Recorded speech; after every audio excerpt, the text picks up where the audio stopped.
भदोही में राजस्व विभाग के कर्मी ने पीड़ित से ली रिश्वत, पीड़ित ने की शिकायत। भले ही सरकार भ्रष्टाचार निवारण और इस पर सख्ती की बात करती है, लेकिन सरकार की यह मंशा केवल हवाई के अलावा कुछ नहीं है, क्योंकि सरकारी कर्मचारी अपनी पुरानी आदतों की वजह से सरकार के आदेश की खुलेआम धज्जियां उड़ाते हैं और जनता के मन में सरकार के खिलाफ नाराज़गी होती है।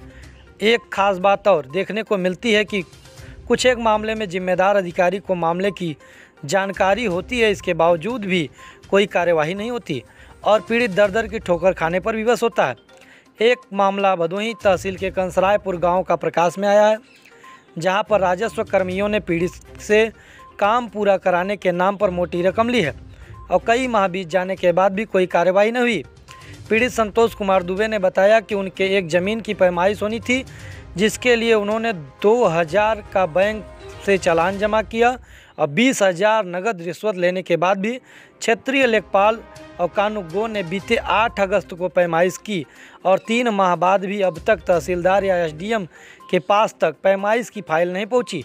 और जब भी पीड़ित लेखपाल या कानूनगो से बात करता है तो वे लोग सुविधा शुल्क मांगते हैं और इसी के बीच 20,000 रुपये के अलावा कई बार 1,500 पीड़ित ने दे दिया। पीड़ित ने बीते तहसील दिवस पर अपनी शिकायत दर्ज कराई। पीड़ित का कहना है कि जब तक प्रशासन के तरफ से आदेश नहीं प्राप्त हो जाता तब तक आसपास के खेत के खाताधारक जमीन पर निर्माण करने नहीं देना चाहते और विवाद करना चाहते हैं, लेकिन पैमाइश के 3 माह बाद भी क्षेत्रीय लेखपाल और कानूनगो ने अपनी रिपोर्ट उच्च अधिकारियों को नहीं भेजी। संतोष कुमार की आशंका है कि ये राजस्वकर्मी काम के लिए उतनी मोटी रकम मांग रहे हैं और उतना मैं देने में असमर्थ हूँ। शायद इसी वजह से फाइल को उच्च अधिकारी के पास नहीं भेज रहे हैं। हालांकि पीड़ित ने कहा कि अब यह मामला उच्च अधिकारी के संज्ञान में आने पर हो सकता है मेरे साथ न्याय हो। भदोही तहसील के इस मामले को लेकर यह बात स्पष्ट हो गई कि तहसील में रिश्वत का खुला खेल चल रहा है और उच्च अधिकारी इस तरह विभाग और सरकार को बदनाम करने वालों पर अपनी कृपा बनाए हुए हैं। देखिए खास रिपोर्ट।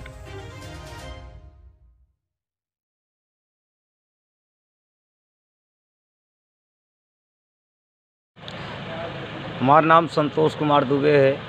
मैं जो है कंसरायपुर का निवासी हूँ। हमने जो है धारा 24 में जाकर पक्की पैमाइश करने का ट्रेजरी भरा, ज्ञानपुर बैंक में जाकर ट्रेजरी भरा। ट्रेजरी भरने के बाद में जो है हमारा 24 धारा के अंतर्गत पैमाइश हुई। उसके बाद में पैमाइश होने के बाद कानूनगो हमारे से 20,000 रुपये लिए। मोहनलाल लेखपाल थे, वो बोले पूरे टीम के लिए हमको इतना पैसा चाहिए, ट्रेजरी का कोई महत्व तो नहीं है, वो तो सरकार में चला गया, हमको क्या मिलेगा हमको मालूम नहीं था। हमसे 20,000 रुपया लिए और 8 अगस्त 2020 को पैमाइश हुई और 3 महीने तक आने को हो गया, अभी रिपोर्ट नहीं सौंपी। उसके बाद हमने तहसीलदार के पास में जाकर उनसे जानकारी लेना चाहा तो बोले इसके बारे में हमको कोई मैटर मालूम नहीं है। 13/7/2020 को हमने ट्रेजरी भरा। उसके बाद में 20,000 रुपया लेने के बाद में जब हम आते हैं 1,500 1,500 ये मांग करते हैं, लेते रहते हैं हमारे से, हमारा काम नहीं किए। वास्तव नवीन उनके असिस्टेंट हैं। उसके बाद लेखपाल मोहनलाल यादव, जो कि मोहनलाल यादव, ये सब राजस्व विभाग को बोलते हैं, सब हमारे मिले जुले जो जाते हैं उन सबको पैसा देना पड़ता है। ऐसा करके हमसे पैसा लेते, हमारा काम भी नहीं किए, हमसे पैसा भी लिए, उसके बाद हमारा काम भी नहीं कर रहे हैं। अभी भी बोल रहे हैं पैसा चाहिए मेरे को, जो कम से कम अधिकारी के पास में कोई रिपोर्ट नहीं सौंपे हैं, एसडीएम साहब के पास में कोई रिपोर्ट नहीं सौंपे हैं और हमको परेशान किया जा रहा है।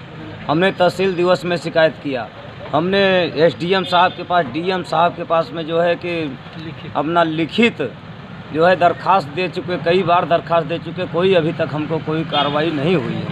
हमारी मांग है, हमने पैमाइश करवाया, हमारा जो ज़मीन है हमको बराबर चल के उसको क्लियर करके, हमारा क्लियरिटी करके हमको दिला दें, जिससे कि हम अपने ज़मीन पे कब्जा करके अपना घर बार बना सकें। अगल बगल वाले, अड़ोस पड़ोस वाले सब लोग जो है कि जब हम बनाने की कोशिश करते हैं तो बवाल विवाद करते हैं, झगड़ा बवाल करते हैं और हम नहीं चाहते कि हम झगड़ा बवाल करें। हमारे से क्या है कि हमसे झगड़ा बवाल नहीं होने वाला है। हम लोग सारे लोग हैं, कमाने खाने वाले लोग हैं। हम किसी से झगड़ा बवाल तकरार नहीं चाहते। हम कानूनी प्रक्रिया से अपना निवारण चाहते हैं। हमारा निवारण हो जाए, हम अपना घर बार बना के सुरक्षित, हम किसी से कोई विवाद हमारा ना हो।